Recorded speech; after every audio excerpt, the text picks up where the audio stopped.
Hi everyone, my name is Sophie. I'm 29 years old.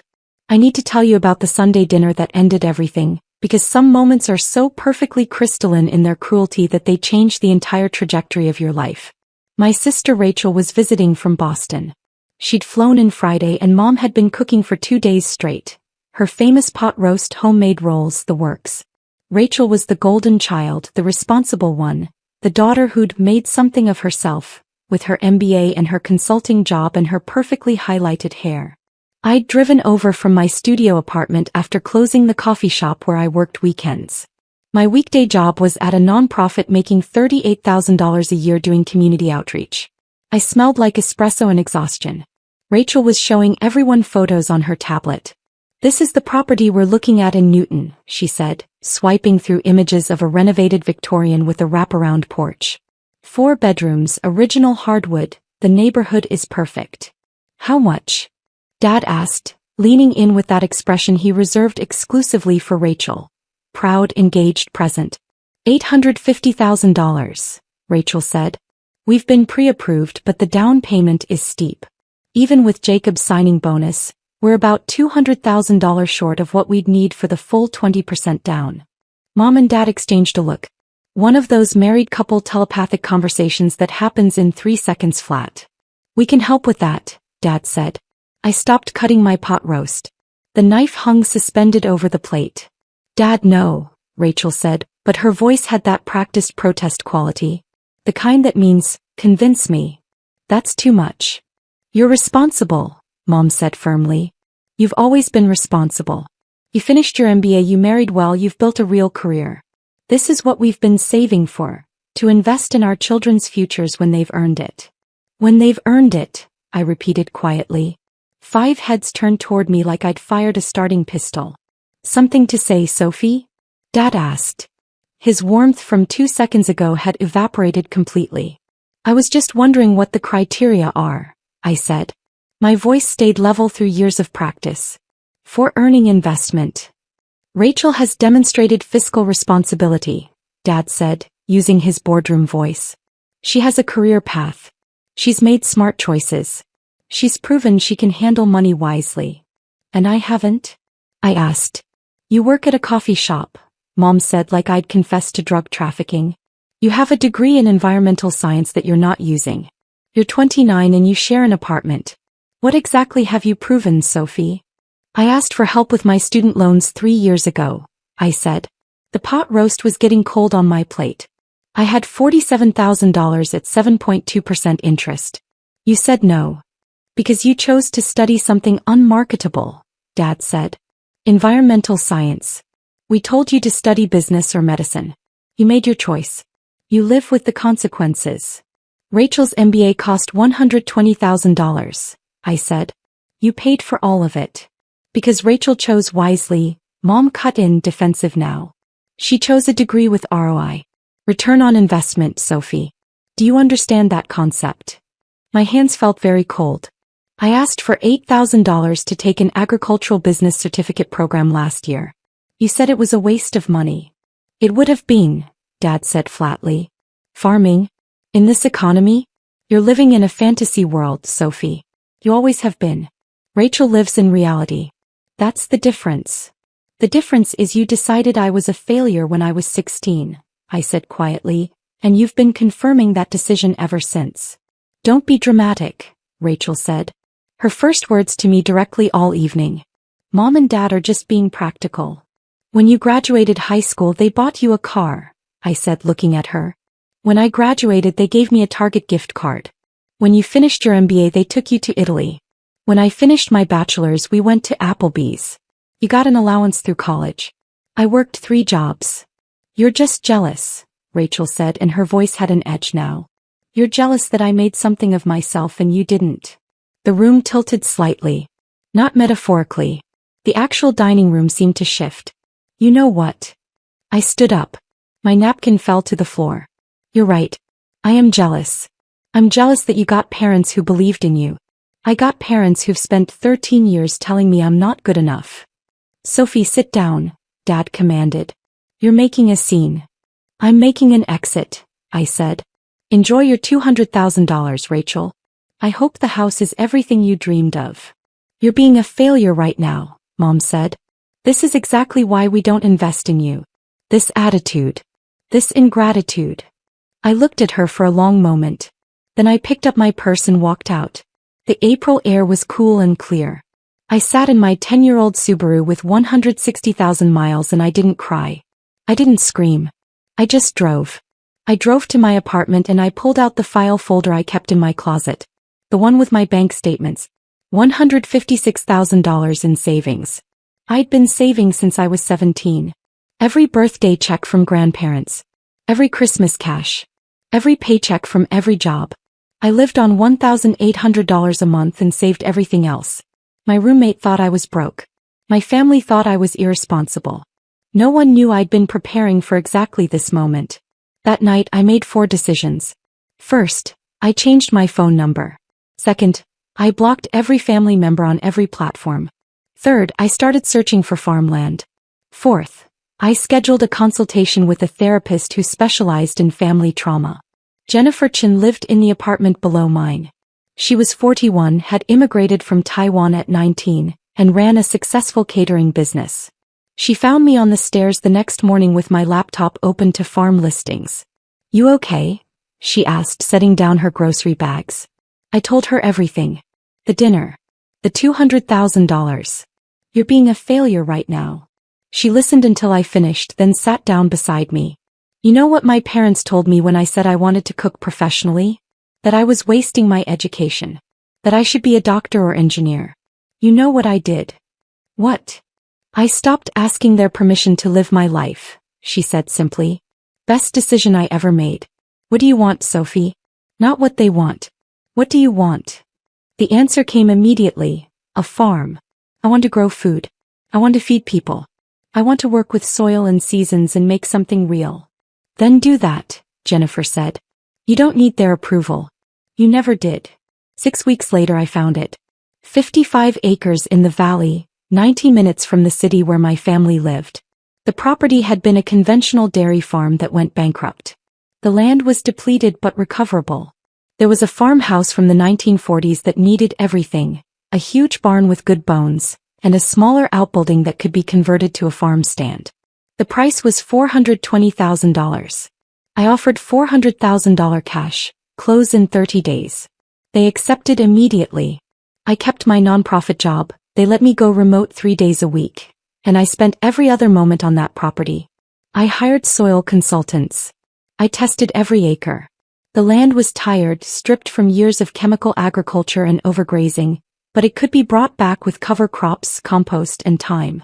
I planted 20 acres in cover crops that first season. Rye, clover, vetch. I let it grow and then tilled it back in, feeding the soil. I read everything. I took online courses. I joined farming forums and attended workshops.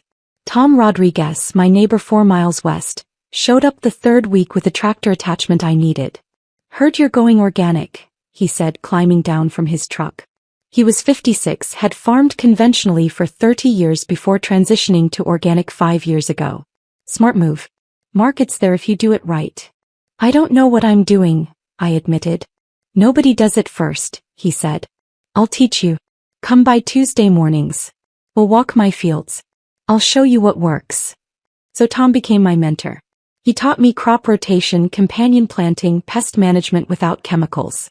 He introduced me to the regional organic farming co-op. He showed me his spreadsheets. What crops brought the best return, which farmers markets were worth the vendor fees, how to calculate true cost of production. "Farming isn't romantic," he said during one of our Tuesday walks. "It's math and biology and weather gambling.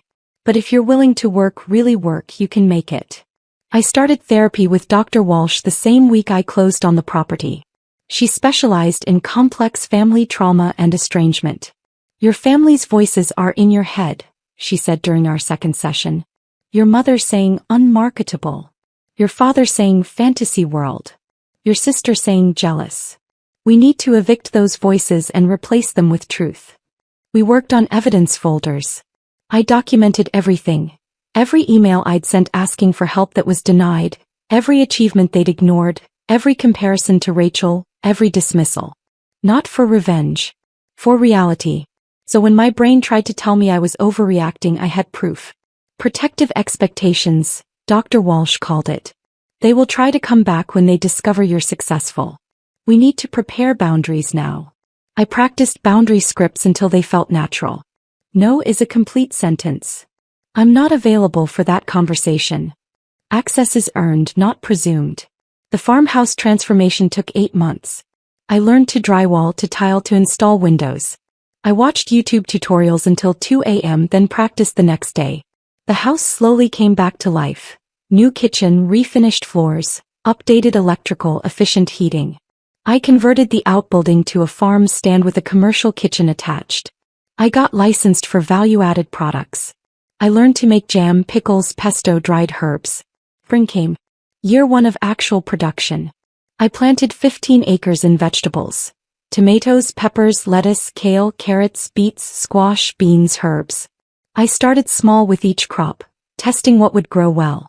I focused on crops that could be harvested multiple times or had long harvest windows. I hired 2 employees. Marcus, a kid aging out of foster care who needed structure and wages, and Angela, a recently divorced woman in her 50s who needed flexible hours and purpose. I paid them $24 an hour. I taught them everything Tom was teaching me. Why are you paying us so much? Marcus asked during his second week. Because your labor has value, I said. Because I know what it feels like to not be valued. Because I can afford to, and it's the right thing to do. The first farmers market was in June. I rented a booth space in the town square, the same town where my parents lived, though I didn't think about that at first. I sold out in 3 hours. The second week I brought twice as much. Sold out in 2 hours. By week 4 I had a line before I finished setting up.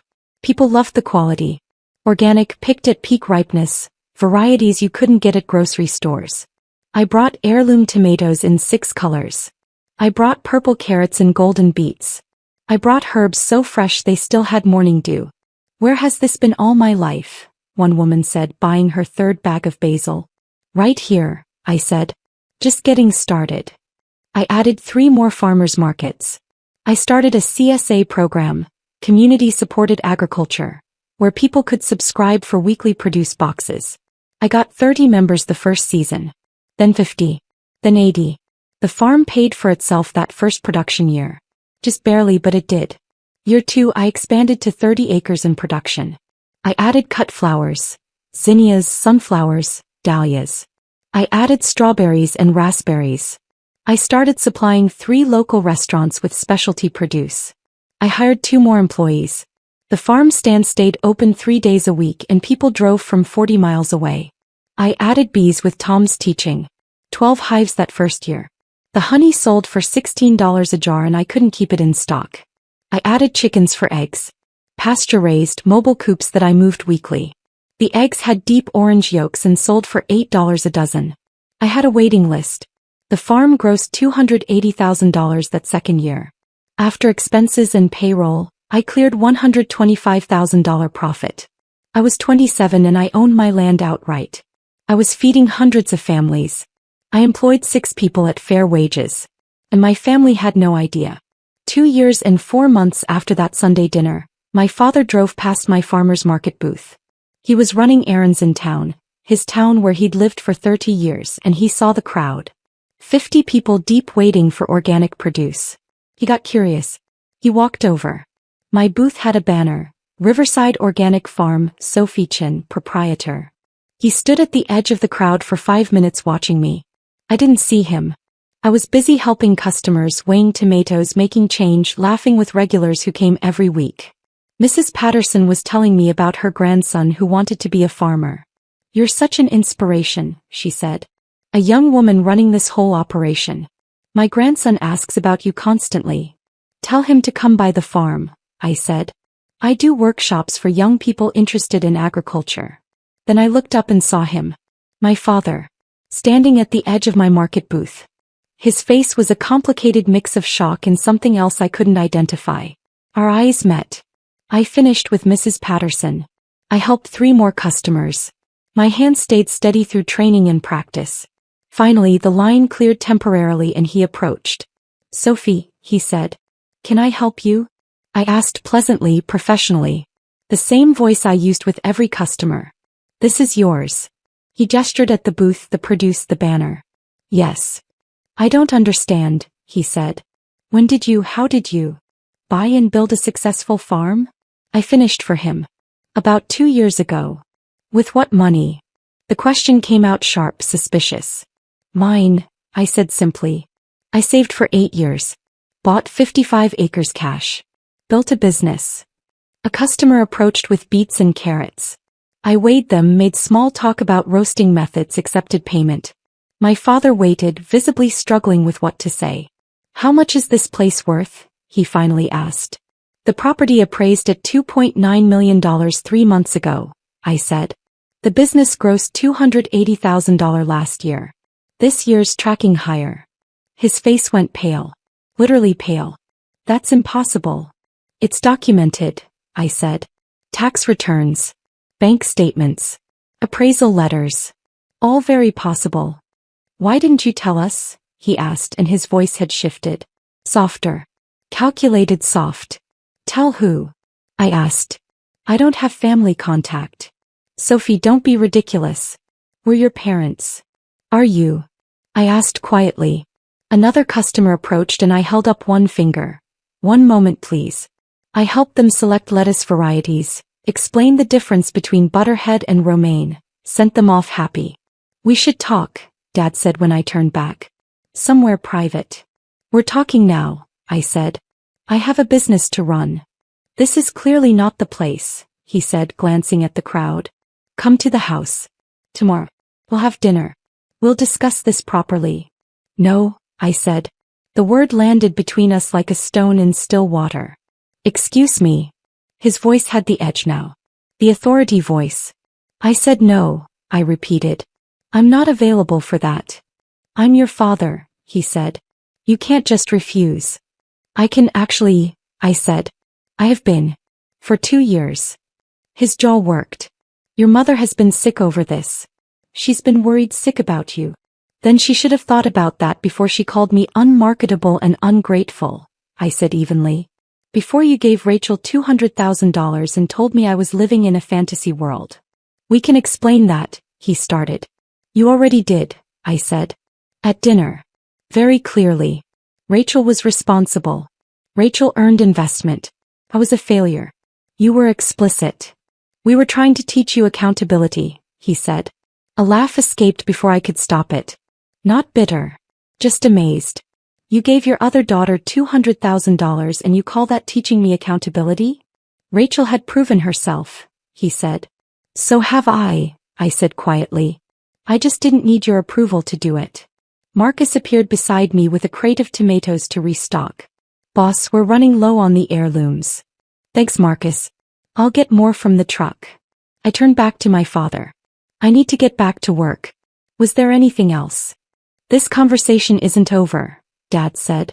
Actually, it is, I said. Have a nice day. I walked to my truck, got more tomatoes and returned to the booth. When I looked back, he was gone. My phone rang 15 minutes later. Unknown number. I let it go to voicemail. The voicemail was my mother. Sophie, your father just told me we need to talk immediately. This is unacceptable. You've been lying to us for years. Call me back right now. I deleted it. The second call came an hour later. Rachel's number. I watched it ring through. Her voicemail. Sophie, what the hell? Dad is freaking out. Mom is crying. You own a farm? You never said anything. We're family. You owe us at least an explanation. Call me back. I blocked her number. The email arrived that evening. Subject line, we need to talk, urgent. From my father. 3 paragraphs about how they deserved to know what I was doing with my life, how family doesn't hide things from family, how I was being selfish and childish. I archived it without responding. Tom found me checking irrigation that evening, watching the sun set over 30 acres of growing vegetables. You all right? He asked. My father discovered the farm today, I said. At market. Tom nodded slowly. How'd that go? He's upset I didn't tell them, I said. That I've been lying for 2 years. You haven't been lying, Tom said. You've been living. There's a difference. They want to talk, I said. They want explanations. And what do you want? Tom asked. To keep doing this, I said, gesturing at the fields. Without them in it. Then that's your answer, Tom said simply. He paused. You know, when I transitioned to organic, my brother said I was an idiot. Said I'd lose the farm within 2 years. Said I was throwing away our family legacy. He smiled slightly. Haven't spoken to him in 7 years. Farm's never been more profitable. Sometimes the people who share your blood are the ones who can't see you clearly. The courier arrived 2 days later with an envelope. Inside, a check for $200,000 and a note in my mother's handwriting. For your farm expansion. We want to invest in your success. We're proud of you. We want to be part of this. Please call us. Love, Mom and Dad. I stood in my kitchen holding that check for a long time. Then I took it to the commercial shredder in my farm office. I ran it through until the numbers became confetti. I put the shreds in an envelope with a single sentence on my farm letterhead. You can't purchase access. I mailed it back certified. The emails escalated over the next 2 weeks. My father sent a business proposal. He wanted to help me expand, offering his business expertise and connections in exchange for a partnership stake. I replied once, the farm is not for sale. Do not contact me again. My mother sent long emails about family bonds, about how she'd carried me for 9 months, about how I was breaking her heart and couldn't I see how much they'd changed. I didn't respond. Dr. Walsh had prepared me for this. The guilt trips. The historical revisionism. The sudden claims of pride after years of dismissal. They want access to your success, Dr. Walsh said during our session. Not reconciliation with you. Notice how the contact started only after they discovered what you'd built. Rachel tried a different approach. She sent photos of us as kids. Birthday parties, Halloween costumes, summer vacations. Remember when we were close? She wrote. Don't throw away our whole relationship over money. I miss you. I'm sorry if I didn't stand up for you enough. Can we please talk? I stared at those photos for a long time. Then I wrote back, the only message I'd send. We were never close, Rachel. We were cast in roles. You were the success. I was the failure. I don't want to play anymore. I hope your house is everything you wanted. I hope you're happy. But I'm happy too, and I built this without you. I'm keeping it that way. She didn't respond. Week 3 after the market discovery, my father showed up at the farm. The gate camera chimed at 7 a.m. on a Saturday. I watched him on my phone from inside the farmhouse. He stood at the entrance looking at my sign, Riverside Organic Farm, private property, no trespassing. He pressed the intercom. Sophie, I know you're there. I just want to talk. 5 minutes. Please. I pressed the button. Leave. I drove 90 minutes, he said. You can give me 5 minutes. You had 29 years, I said. You used them poorly. I'm sorry, he said, and his voice cracked slightly. Your mother and I are both sorry. We made mistakes. We can fix this. No, I said. You can't. You told me I was living in a fantasy world. You called me unmarketable. You gave Rachel $200,000 and called me a failure at the same dinner. Those aren't mistakes. That's who you chose to be. We want to make amends, he said. We want to invest in you now. We see what you've built. We're proud. You're impressed, I corrected. There's a difference. Pride would have been supporting me before I succeeded. This is just opportunism. That's not fair, he said. Neither was that Sunday dinner, I said. Neither were 13 years of telling me I wasn't good enough. I'm done keeping score. I'm just done. We're family, he said, and the desperation was clear now. No, I said quietly. Tom, who taught me farming, is family. Jennifer, who believed in me, is family. Marcus and Angela, who work beside me, are family. You're just people who hurt me consistently until I left. I turned off the intercom. I watched him stand there for 14 minutes. Then he got in his car and drove away. The voicemails continued. 23 from my mother over 2 weeks. Escalating from gentle to angry to desperate. How can you do this to us? Your father's blood pressure is through the roof. We made mistakes, but this is cruel. I blocked each new number. My sister showed up at the farmer's market 4 weeks after my father's first sighting. I saw her before she saw me, scanning the booths looking for mine. When she found it, she stood at the edge of the crowd for a long time, just watching. I helped customers. I laughed with regulars. I gave advice on pest control for home gardens. I packed produce and made change and built the community I'd created. Finally, Rachel approached during a lull. "Sophie," she said. "Rachel. Your booth is impressive," she said. "This whole operation. Thank you. I didn't know you had it in you," she said, and I don't think she meant it the way it sounded. But that's how it landed. "Neither did they," I said. "That was the problem." "They're devastated," Rachel said. "Mom cries every day. Dad barely eats. They just want to talk to you. They want access to my success," I said. "It's not the same thing." "That's not fair," Rachel said. "They made mistakes, but they're trying to fix them now. They're trying to benefit from what I built without them," I said. "There's a difference." "I don't understand why you're being so stubborn," Rachel said, frustration bleeding into her voice. "So they didn't support your farm dream. So what? You succeeded anyway. Why can't you just accept their apology and move on?" I looked at her for a long moment. "You got $200,000 for being responsible. I got called a failure for asking for help with student loans. You got Italy for your MBA. I got Applebee's for my bachelor's. You got a car for high school graduation. I got a Target gift card. You had parents who invested in your dreams. I had parents who mocked mine. And you're asking me why I can't just accept an apology." "You're holding a grudge," Rachel said. "I'm holding a boundary," I corrected. "There's a difference. I forgive them for my own peace. But forgiveness isn't reconciliation. It isn't access. It isn't a relationship." "So that's it?" Rachel asked. "You're just done with all of us?" "I'm done being treated like I don't matter until I prove I do," I said.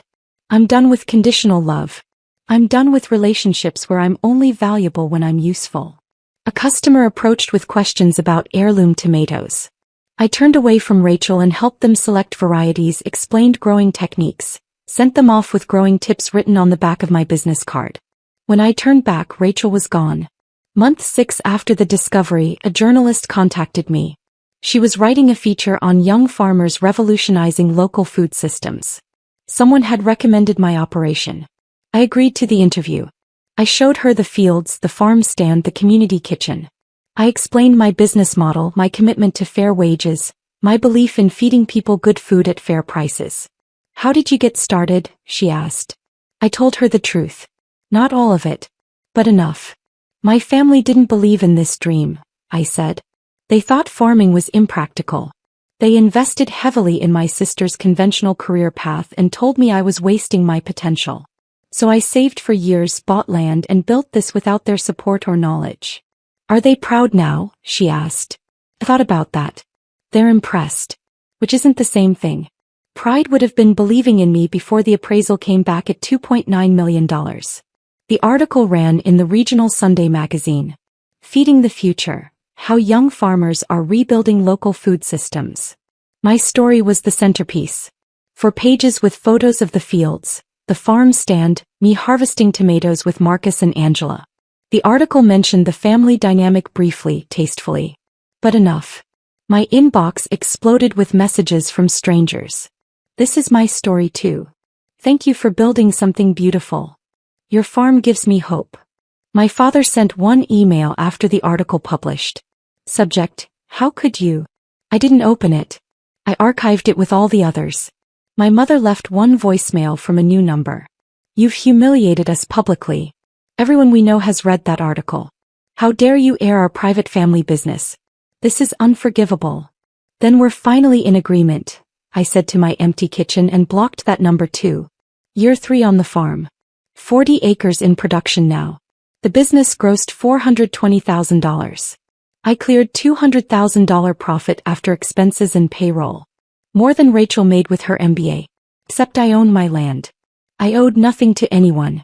I employed 9 people at living wages. I added a farm-to-table dinner series, prix-fixe meals using only ingredients from the farm and neighboring farms. They sold out within hours of announcement. People drove 2 hours to eat at communal tables in my barn under string lights. I started hosting school field trips. Kids learned where food came from, put their hands in soil, harvested vegetables to take home. I charged schools nothing. It was an investment in the future. Marcus got accepted to state school for sustainable agriculture with a full scholarship. I never thought I'd go to college, he told me, crying. You showed me it was possible. You showed yourself, I said. I just gave you space to grow. Angela became my farm manager. She'd learned every aspect of the operation and had a gift for logistics and planning. I forgot I was capable, she told me once. My ex-husband told me I was useless for so long I believed it. You reminded me I'm not. Tom and his wife became like parents to me. Real parents. They invited me to holidays. They gave me advice without judgment. They celebrated my successes without needing to claim credit. Jennifer and her family, she'd married since I'd known her, included me in their family dinners every Sunday I wasn't at market. Her kids called me Aunt Sophie. I taught her daughter Emma about growing herbs, and she kept a garden journal with careful observations. Why doesn't your real family come to visit? Emma asked me once. Because they're not part of my life anymore, I said honestly. Did they do something really bad? They did lots of small hurtful things for a very long time, I said. Until I realized I was happier without them. That's sad, Emma said thoughtfully. But also, you seem really happy here. I am, I said. Happier than I've ever been. Dr. Walsh and I had reduced our sessions to monthly check-ins. You've done remarkable work, she said during our last session of year 3. You've built not just a business but an entire life on your own terms. I still get sad sometimes, I admitted. About what I wish they'd been. Grief for what should have been is normal, she said. Healthy even. You can mourn the family you deserved and still maintain boundaries with the family you got. Those aren't contradictory. One evening in late October I got a letter. Actual paper, actual stamps. My father's handwriting on the envelope. I sat on my porch for 20 minutes before opening it. The sun set over 40 acres of harvested fields. The season was ending. The ground was resting. The letter was 5 pages. Handwritten. It started with, Dear Sophie, and ended with, Your father who loves you. In between, it said many of the things I'd needed to hear at 16, at 23, at 26. It acknowledged the favoritism. It admitted the cruelty of that Sunday dinner. It recognized years of dismissal and comparison. It apologized. It also asked, carefully, humbly, if we could rebuild something. Not what was, but something new. Something honest. I read it 4 times. Then I wrote back. 2 pages. Thank you for this letter. I've waited a long time for these words. I believe you're sincere. I believe you have regret. But I need you to understand something. Forgiveness isn't reconciliation. I forgive you. I genuinely do. I've worked too hard for my peace to carry anger. But forgiveness doesn't mean I want you back in my life. I've built something here that works. I've built a family that sees me. I've built a success that's mine that I don't need to prove or defend. Maybe someday that changes. Maybe in 5 years or 10 years we can have coffee and talk about farming. But not today. Not this year. Possibly not ever. I need you to respect that this is my choice. The gate stays closed. The numbers stay blocked. This boundary stays firm. I hope you understand. I hope you find peace with it. But this is my life and I'm keeping it. I signed it Sophie, and mailed it without a return address. Year 4. 50 acres in production. The business broke $500,000 in revenue. I bought an adjacent 20 acres for expansion. The farm supplied 7 restaurants now, ran 3 farmers markets, maintained a CSA with 150 members, hosted monthly farm dinners, ran educational workshops and employed 14 people. I was written up in state and national farming magazines. Young Farmer of the Year finalist. Invited to speak at conferences about sustainable agriculture and fair labor practices. I bought my employees health insurance. I started a profit-sharing program. When Angela's daughter needed braces, I gave her an interest-free loan. You don't have to do this, Angela said, crying. Family takes care of family, I said. Your family. Tom's wife got sick that winter. Breast cancer. I organized a meal train with the farm community. I hired extra help so Tom could take time off. I told him his job was safe, his wife's health was priority, everything else would wait. You're a good person, Sophie, he said. I'm trying to be the person I needed when I was younger, I said. My father sent one final letter that year. Brief. 1 page. I understand. I respect your decision. I'm sorry for everything. I'm proud of you, though I know I don't have the right to be. If you ever change your mind, I'm here. But I won't push. I love you, Dad. I kept that letter. I didn't respond. But I kept it. Rachel sent a Christmas card. Just a card. No note. Just her signature and love, Rachel. I didn't send one back. But it didn't hurt as much as I thought it would. My mother sent nothing. Maybe she was the angriest. Maybe she couldn't forgive my boundaries. Maybe she'd convinced herself she was the victim. I slept deeply anyway. Spring of year 5. I stood at the edge of my fields at dawn. 50 acres about to wake up for another season. The soil was healthy now, rich and dark and alive. The barn was full of equipment. The farm stand was ready to open. My employees were arriving for the season. Tom walked up beside me with coffee. Hell of a thing you built here, he said. We built it, I said. You taught me everything. I taught you technique, Tom said. You brought the vision. The heart. The belief that people deserve good food and fair treatment. That's all you. Jennifer's family pulled up the drive. They were coming to help with spring planting. Emma jumped out already wearing her farm boots. Aunt Sophie, can I help with the tomato seedlings? Absolutely, I said. Let's get started.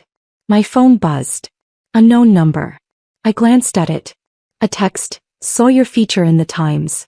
Congratulations. You've built something incredible. I'm sorry we weren't there for it. I understand why you've stayed away. I would have too. Be well, Rachel. I read it twice. Then I typed back, thank you. I hope you're well too. She responded, I am. Take care of yourself, Sophie. I set the phone down. Everything okay? Tom asked. Yeah, I said. Everything's okay. And it was. The sun rose over my fields. My chosen family gathered around me. The season stretched ahead full of possibility.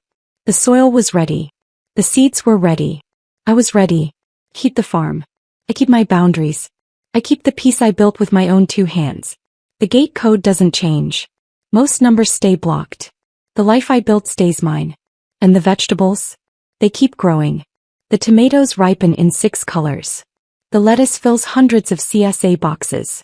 The herbs season thousands of meals.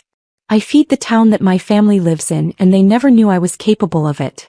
Sometimes failure looks like leaving. Sometimes success looks like 50 acres of proof that they were wrong. I grew it anyway. I keep it anyway. I'm keeping it still. The land is mine. The business is mine. The peace is mine. And that's worth more than $200,000 could ever buy.